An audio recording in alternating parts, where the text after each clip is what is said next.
Hello everybody, welcome to the International Men's Day Conference taking place right here at the Radisson Blu Hotel, Upper Hill. My name is Laban Cliff. I'll be the facilitator for this session taking place with a great delegation, actually very well represented. This is brought to you by the Strathmore University Business School together with the Kenya Healthcare Federation.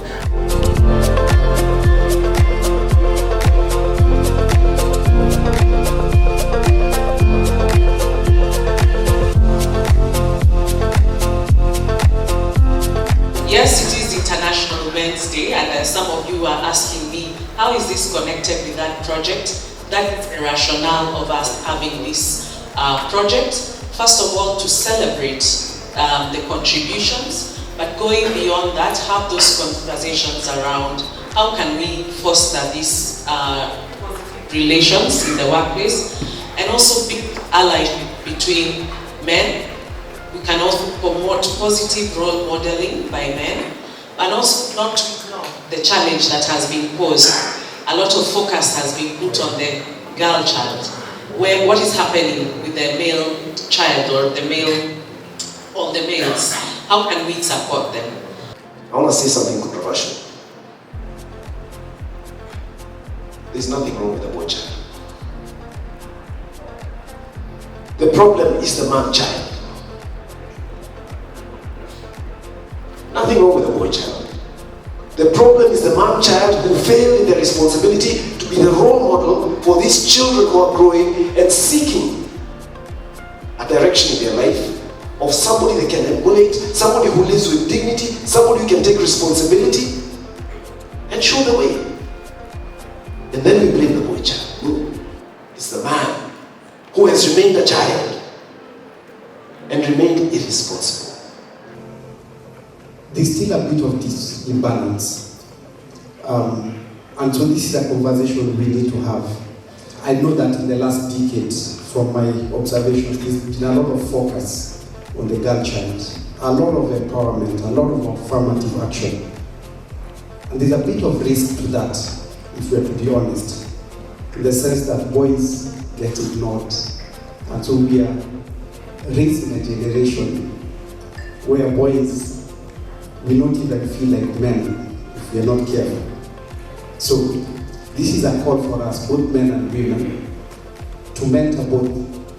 Give the boys their space, mentor them as boys to become men, but also let's support our girls to become women leaders in society.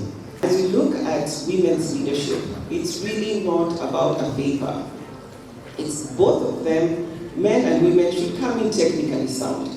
But if we are to achieve this number, and so that we are having, let's say, a senior leadership team that's all 10 men, for instance, one resigns for whatever reason, and you want to hire and you're looking for diversity mix, is it even a question that really you should be looking for women to be in that space? Allow me to give you my own example. I am here as affirmative action. The advertisement for this position that I hold was floated 3 times, and they insisted they wanted a man.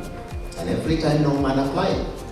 And it were all women. But the institution needs to have a gender balance. And so that's how I came in. Thanks.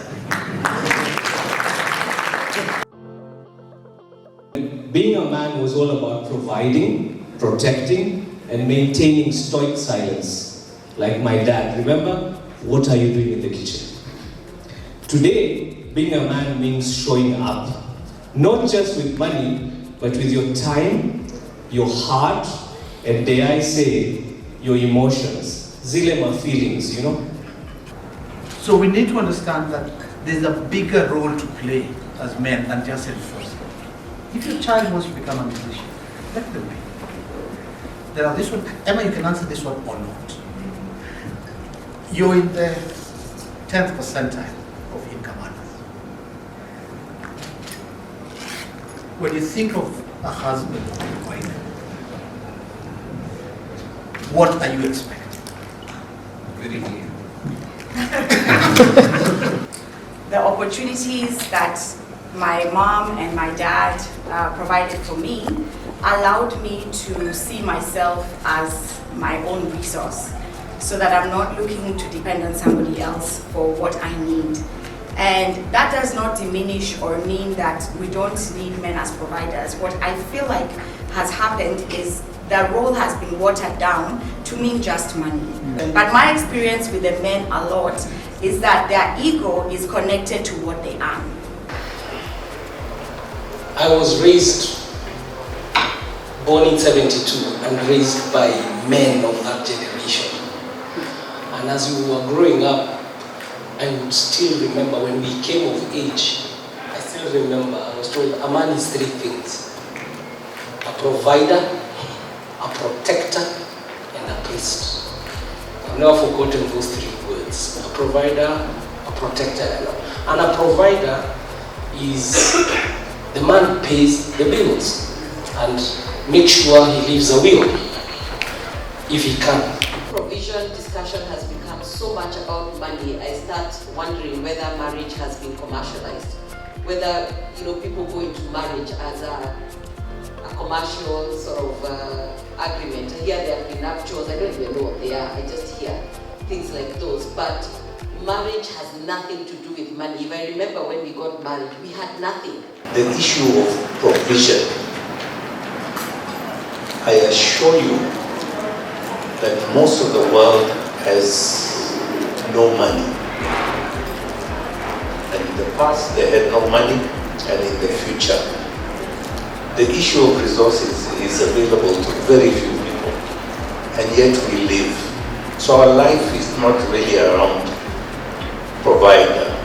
It's around living together, about working and giving each other roles as you go along.